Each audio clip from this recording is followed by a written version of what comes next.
hello අදත් ශිව පැත්තේ අංශක 35ට විතර ගියා. ඇත්තටම කියනවා නම් අංශක 40 ඒ කියන්නේ උෂ්ණත්වය අංශක 40 වගේ දෙයක් තමයි තේරෙන්නේ.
වැඩේ තියෙන්නේ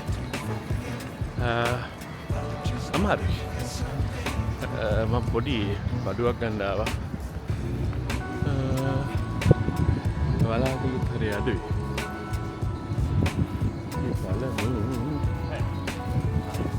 බුලන් තියෙන බෑ හොඳයි. ඊයේ ඔයගලන්ට මතක ඇති එකපාරටම වැස්ස. දැන් මේ සමහර අය කියනවා ඒක එල් නීනෝ තත්ත්වයක් හින්දා කියලා තමයි වැස්සේ කියන්නේ. පොඩ්ඩක් එකපාරටනේ ෆ්ලඩින් වගේ දේවල් ඇති වෙන්න පුළුවන් ඒ වගේ එකපාරට වැස්සුණා. නමුත් වාසනාවකට අපේ ගෙවල් පැත්තේ එච්චර ලොකුවට වතුර පිරුන්නේ නැහැ. සමහර තැන්වල වතුර පිරලා තිබුණා කියලා ආරංචි වුණා. හුඟක් මේව වෙන්න හයිඩ්‍රේට් වෙන්න වතුර බොන්න වූල් පැක්ස් දාගන්න වාහනේට නගින්න එහෙම ඉස්සලා වාහනේ හුඟක් වෙලා එළියේ පාක් කරලා තිනවනවා. වාහනේ නගින්න ඉස්සලා AC එක ඔන් කරලා නගින්න පුරුදු වෙන්න. ඒ කියන්නේ පොඩ්ඩක් නේ අමාරුයිනේ නැත්තම්. විශේෂයෙන්ම පොඩි ළමයිම වාහනවල දාලා යන්න එපා. මම හැමදාම කීපවතාවක් මේ මගේ වීඩියෝස් වලින් කියලා තියෙනවා. පුළුවන් තරම් පරිස්සම් වෙන්න. අර ඔය නිවුස් වල යන කේස් වල ඉන්න දෙමව්පියන් වගේ වෙන්න එපා. අත්වැරදීම් වෙන්න පුළුවන්. නමුත් ඒ අත්වැරදීම නම් කරගන්න එපා. හරියම අමාරු වෙනවා ජීවිතේ. ඉතින් මම ලොකු දෙයක් ගත්තාද. මම ඒක ගැන පොඩ්ඩක් ඔයගන්ට විස්තරයක් කරන්න.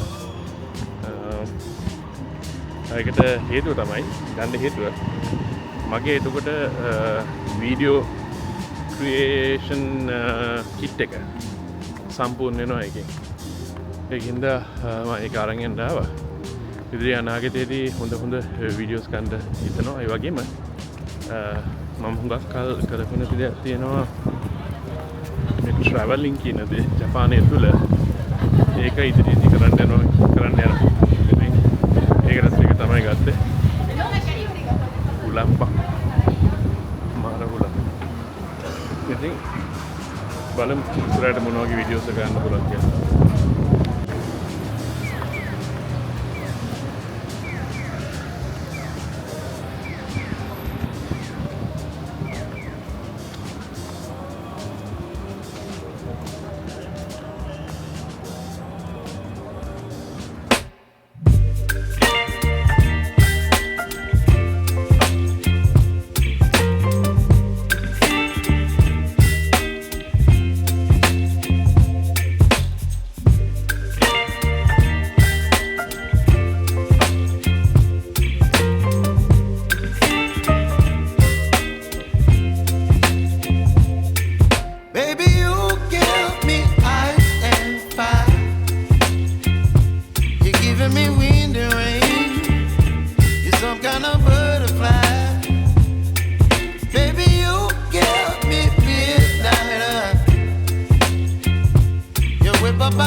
hello ඉතින් අද මේක අපි අන්බොක්ස් කරන්න යන්නේ.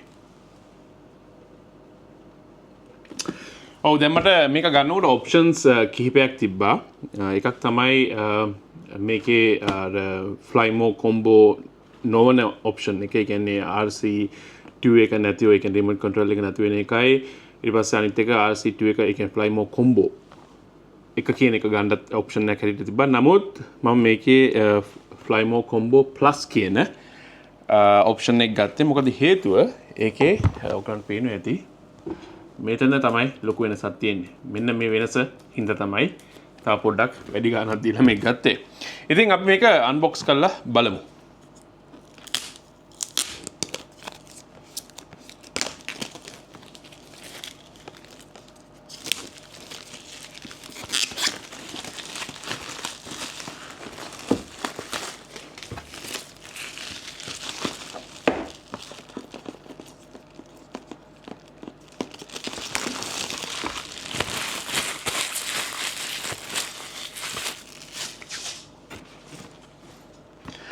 ඊළඟට අපි බලමු මෙතන තමයි ඕපන් කරන්න තියෙන්නේ. ඕකේ. සකවන්ට පේන ඇති මෙන්න මේ වගේ ලුක් එකක් තමයි තියෙන්නේ.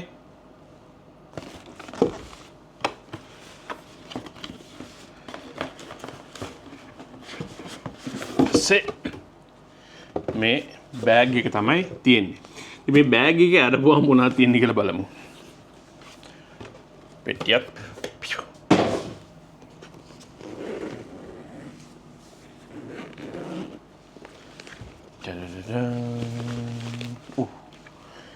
ඉස්සල්ලාම අපිට දැක බලා ගන්න පුළුවන් මේ රිමෝට් කන්ට්‍රෝල් එක. මේක RC2 කියන රිමෝට් කන්ට්‍රෝල් එක. මේක හරි වැදගත්. ඊට පස්සේ අපි බලමු මොකක්ද තියෙන බඩු කියලා.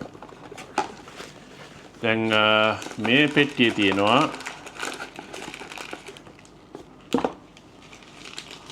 ප්‍රොපෙලර්ස් තියෙනවා. මම හිතන්නේ සෙට් 5ක් තියෙනවා. මම හිතන්නේ එකක් වැඩිපුර වෙන්නේ නැත්තේ. sorry 6ක් තියෙනවා. දෙකක් වැඩිපුර වෙලා තියෙනවා. USB කේබල් එකක් තියෙනවා. USB-C කේබල් එකක්. ඊට පස්සේ මේක මොකක්ද? මේක බලමු මොකක්ද කියලා. මම තාම දන්නේ නැහැ.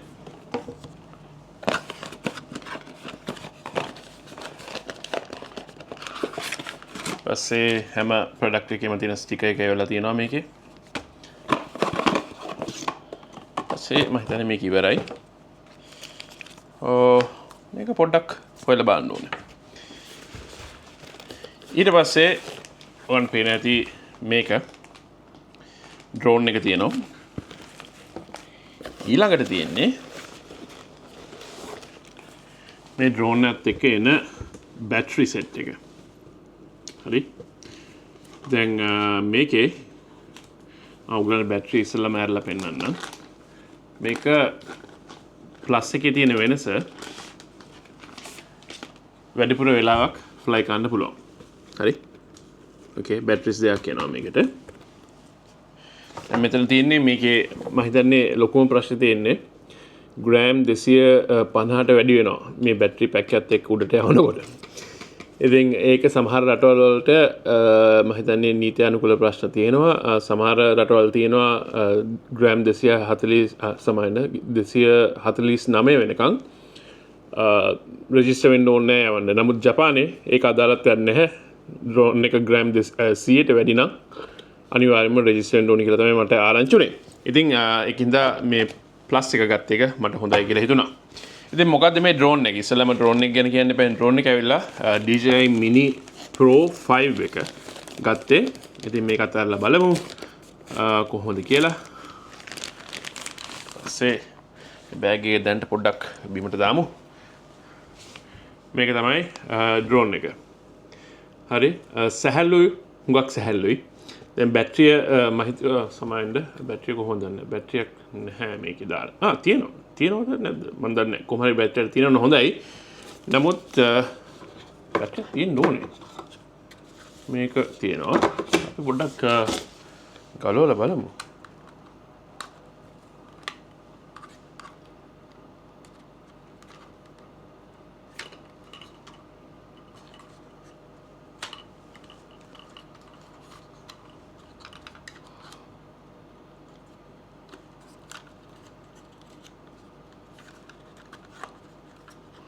sorry වැරදි සෙට් එක ඉස්සලම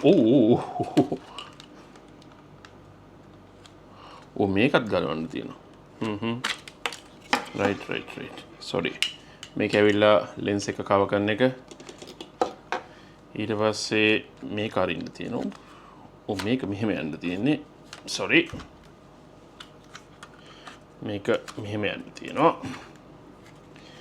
ඊට පස්සේ මට දැනගන්න ඕනේ බැටරියක් තියෙනවද කියලා දෙලේ. ඇත්ත වශයෙන්ම බැටරියක් තියෙනවා. ඒ කියන්නේ බැටරිස් තුනක් එනවා මේකට. බැටරිස් තුනක් මේ එක බැටරියකින් මම හිතන්නේ උඩ තියාගන්න පුළුවන් විනාඩි ගාන වැඩි නෝමල් එකේ ඇවිල්ලා මම හිතන්නේ විනාඩි 30 ගානයි තියෙන්නේ මේකේ විනාඩි 52ක්ද 6ක්ද වගේ ගානක් තමයි මම දැක්කේ ඉතින් වැඩි වෙලාවක් හොඳයිනේ නේ මාක් කරේ ලස්සන ෆුටේජස් එම ගන්න නම් හොඳයි ඉතින් මේ ඔයගලන්ට පේන ඇති මේකේ ලෙන්ස් එක මේක aperture 1.8 වගේ යන මට මතක හැටියට මේකේ හොඳට 4K වගේ ෆුටේජ් ගන්න පුළුවන් කියලා තමයි කියන්නේ. ඉතින් මේක දැන් මෙහෙමයි.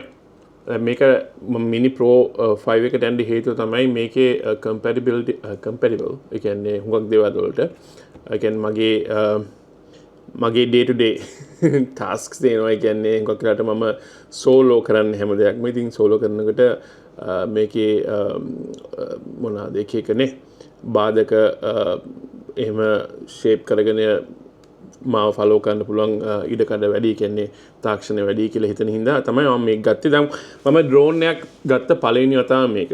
හරි මම එච්චරම දන්නේ නැහැ මොන වගේ දේවල්ද කරන්න පුළුවන්ද කියලා. නමුත් මට එක දෙයක් මට කරන්න ඕනේ මම ඉස්සරහට ට්‍රැවලින් එහෙම කරනකොට මේකෙන් හුඟක් ෆුටේජස් ගන්න මම බලාපොරොත්තු වෙනවා. ඉතින් මේ ටික තමයි අපිට එවෙලා තිබ්බේ. ඊළඟට අපිට වැදගත් වෙන්නේ සමයෙන්ද මෙන්න මේක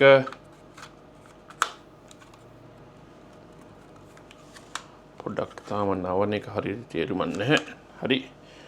මෙහෙම කරා මෙහෙම තිබ්බයි කියමුකෝ දැන්. ඊට පස්සේ මේක මොකද්ද කියලා මම දන්නේ නැහැ. මේක මොකද්ද? right. lens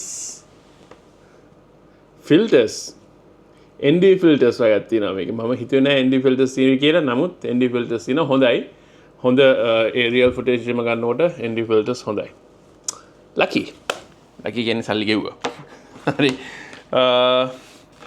අනිත් එක අපි බලමු මේකේ මොනවද තියෙන්නේ කියලා වෙනම.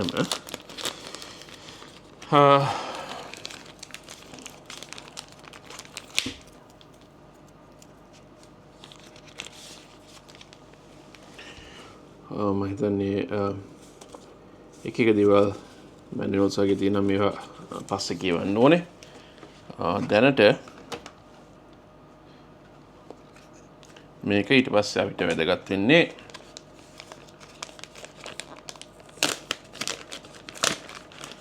remote control එක මේක තමයි RC2 කියන එක. මේක ගැන හුඟක් දෙනෙක් වර්ණනා කරලා තිබ්බම මේක හොඳයි Wi-Fi connection එක හොඳයි කියලා කියනවා. එක දේවල් කියනවා. ඉතින් අපි මේවා ටෙස්ට් කරන්න ඕනේ. බලමු මොන වගේ දේවල්ද අපිට කරන්න පුළුවන් කියලා. මොන වගේ footages ගන්න පුළුවන් කියලා අපි කල්පනා කරලා බලමු. එහෙනම් ඉතින් මෙච්චරයි මේක ඇතුලේ තිබ්බේ. අපි බලමු මේකෙන් මොන වගේ footages අරගෙන ඔයගලන්ට පෙන්වන්න පුළුවන්ද කියලා.